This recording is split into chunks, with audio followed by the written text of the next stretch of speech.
반갑습니다. 1월 15일 수요일 큐티 스케치 시간입니다. 오늘 본문은 요한복음 5장 1절로 9절까지의 말씀입니다. 오늘 본문은 이렇게 시작합니다.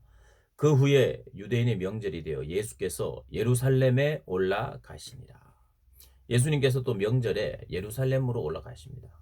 예루살렘에서 예수님께서 공적으로 많은 사람들이 보는 앞에서 말하고 또 사역하고 기적을 일으키는 모습을 보게 됩니다. 한 구석에서 어떤 일을 하시는 것이 아니라 의도적으로 많은 사람들이, 그리고 어떤 면에서는 신앙의 1번지, 가장 신앙이 발전했다고 할까요? 종교 지도자들, 예루살렘에 있는 곳, 종교적으로 그 유대교가 가장 왕성한 곳, 그러니까 좀 더 영향력 있는 지도자도 있는 곳이죠. 그곳에서 예수님이 의도적으로 교훈과 가르침과 참된 권세와 기적을 베푸시기 위하여 의도적으로 하시는 것을 보게 됩니다. 그래서 거기에는 또 신앙적으로 갈급한 사람들이 더 모일 수 있는 곳이기도 합니다. 오늘 특별히 본문은 베데스다 연못에서 38년 된 병자를 고치시는 그 예수님의 사역이 소개되고 있는데, 그곳에 많은 병자들이 모여 있어요. 한번 보실까요? 예루살렘에 있는 양문 곁에 히브리 말로 베데스다라는 연못이 있는데, 못이 있는데, 거기 행각 5이 있고 그 안에 많은 병자, 맹인, 다리 저는 사람, 혈기 마른 사람들이 누워 물의 움직임을 기다리니, 물의 움직임을 기다린다는 거예요. 연못에서 물의 움직임을 기다렸다가 거기에 천사가 한번 물을 동하게 되면 가장 먼저 들어가는 사람이 어떤 병에 걸렸든지 낫는다라고 하는 그런 연못이었어요. 오늘 우리 성경 개역 개정에는 천사들이 가끔 내려온다라고 이제 표현되어 있는데, 이 성경의 다른 사본들은, 다른 역본들은 이 내용이 없는 것도 있어요. 그래서 이 내용을 마치 전설처럼 그렇게 믿는 거예요. 양문은 어떤 곳이냐 하면 양들이 그야말로 그 양들이 지나다니는 문입니다. 제물에 쓰이는. 그래서 그곳에서 양들을 깨끗하게 정결하게 씻는 그런 물로 사용했던 것 같습니다. 그러니까 의미가 있죠. 깨끗하고 정결하게 되는 곳이에요. 양이 제물로 바쳐져. 하나님께 드려질 우리가 정결하게 되는, 병이 치유되기를 원하는 그런 마음으로 그곳에 모였던 것 같아요. 그래서 그것이 진짜 사실인지 전설인지 그냥 미신인지, 거의 미신에 가깝고, 만약에 실제로 진짜 천사가 내려왔다 할지라도 그것은 거의 불가능한, 거의 1%, 0.01% 정도의 어떤 확률, 수많은 사람들이 낫겠다고. 그러니까 이곳은 또 경쟁심을 유발하는 곳이에요. 먼저 들어가야 되는 거예요. 공동체성을 해치는 것입니다. 내가 먼저 내가 살라고 다른 이들보다 먼저 뛰어내려야 낫는다라고 하는 그런 어떤 미신과 그런 전설이 있는 곳이에요.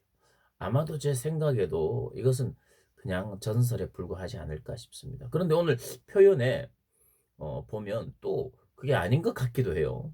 왜냐하면 이 사람이 예수님께서 물으시거든요. 병세가 오래된 줄 알고 그에게 찾아와서 네가 낫고 싶으냐, 낫고자 하느냐, 6절에 낫고자 하느냐, 38년 된 병자에게 오셔서 물어봐요. 근데 그의 대답을 보면, 물이 움직일 때에 나를 못에 넣어주는 사람이 없어. 내가 가는 동안 다른 사람이 먼저 내려가나이다. 그러니까 그걸 경험했는 그 경험이 있었던 것 같아요. 나도 낫고 싶은데 나를 먼저 그 물에 들어갈 수 있도록 도와주는 사람이 없다는 거예요. 자기 본인 스스로는 움직이기 힘든, 이미 병세가 너무 깊었고, 그리고 주변에 자기를 도와줄 친구나 가족도 이미 포기하고 포기한 상태고 주변에 없는 것 같아요. 혼자서 마지막 그 어떤 미신과 같은 전설과 같은 이야기를 믿으면서 물만 바라보면서 물구러미, 그리고 실제로 천사가 내려오는 일이 없고, 그러니까 어떤 역사 자료에 의하면 천사가 내려와서 막 물을 막 이렇게 동하게 하는 것이 아니라 물을 가두어 놨던 물을 한 번에 이렇게 내보낼 때가 있는데, 이 성전에서 그때 막 물이 넘치니까 그것을 보고 사람들이 그렇게 생각했을 수도 있다. 이렇게 이야기를 하는데 어찌 되었든 그런 일이 있었고 사람이 먼저 내려가는 사람들이 풍덩풍덩 먼저 막 내려가겠다고 하는 일들이 그 안에 벌어진 것을 경험한 것 같습니다. 그래서 그곳에서 절망 속에 그러나 하나의 한 가닥의 희망을 그러나 진짜 믿음은 없는 내가 나을 것이라고 하는 그런 마음은 있지만 희망이 안 생기는 그런 절망 가운데 예수님께서 낫고자 하느냐 대답 물어봐도 예 낫고 싶습니다 이렇게 말하는 것이 아니라 내가 낫고 있지 않는 이유는 나를 도와줄 사람이 없어서입니다. 이곳은 경쟁이 심한 곳입니다. 이곳은 먼저 들어가야 낫는 곳입니다. 그러니까 공동체성도 없어요. 옆에 사람들이 경쟁자입니다. 그들과 가까이 지내기도 힘들겠죠. 하나님의 교회와 공동체의 모습과는 다른 거예요. 기적 하나만을 바라보고 있고 내 병 하나 낫기만을 바라는 이때 은혜가 없는 이 베데스다라는 뜻은 자비의 집이라고 합니다. 자비의 집. 구약의 단어로는 헤세드와 연결되어 있는 연관이 있는 단어 헤세드. 자비의 집인데 자비가 없어요. 서로 경쟁하는 마치 이 세상을 보여줍니다. 나을 거야. 행복해질 거야. 좋을 거야. 그런데 네가 먼저 뛰어들어야 돼. 먼저 선점해야 돼. 이런 가르침이 있는 이 세상과 세상의 모습 중에 하나를 보여주고 있는 것 같아요. 그런데 예수님이 오셔서 말씀하시죠. 무자비한 집. 이름은 자비한데 자비한 집인데 무자비한 집 그 집에 와서 자비를 베푸세요. 자비를. 은혜를 베푸십니다. 네가 낫고자 하느냐. 그에게 믿음을 요구하지도 않아요. 그가 믿음으로 예 낫고자 합니다. 당신이 누구십니까? 묻고 대화하고 이런 장면이 전혀 없습니다. 그냥 네가 낫고자 하느냐 그랬더니 엉뚱한 대답을 합니다. 낫고 싶습니다 이런 말도 안 하고 도와줄 사람이 없어서 저는 못 낫고 있습니다. 저는 여기 온 지도 오래됐습니다. 뭐 제 예상입니다. 오래된 것 같아요. 물론 병이 38년 전에 걸렸는데 38년 동안 그 연못에 있지는 않았겠죠. 뭐 있을 수도 있었고 병세가 어쨌든 오래된 것을 주님께서도 아셨어요. 그런데 그곳에서 그냥 단지 물만 바라보고 있고 또 도와줄 사람이 없어서 더 마음 아파하고 있습니다. 자기의 절망의 원인은 도와줄 사람이 없음이에요. 본질을 깨뚫지 못하고 있죠. 그래서 주님께서 그냥 막바로 네 자리를 들고 일어나 걸어라. 자리를 들고 걸어가라 하십니다. 그 말씀대로 이루어졌어요. 그래서 그 사람이 자리를 들고 일었습니다. 그래서 걸어갔어요. 예수님과 더 이상 대화도 없습니다. 너무 어떻게 생각하면 앞뒤 좌우를 우리가 잘 살펴보면 너무 웃긴 장면이에요. 결국 나중에는 예수님은요. 그 사람을 만납니다. 그래서 더 이상 죄를 짓지 말라고 이제 권면을 하죠. 죄로 인해서 병이 생겼다는 것을 또 암시하기도 합니다. 그런데 오늘 이 말씀의 포인트와 또 초점은 우리 주님은 우리에게 어떤 목적을 이루기 위해서 어떤 수단을 주시는 분이 아니에요. 원인을 고치시고 직접적으로 도와줄 사람을 붙여주시기도 하지만 지금 병이 낫고자 하느냐 물었을 때는 나을 사람을 주십시오라고 말해서는 안 돼요. 우리에게도 우리가 이 땅을 살아가면서 필요한 건 돈이 아닙니다. 돈은 그것을 사기 위한, 그것을 구하기 위한 수단일 뿐이에요.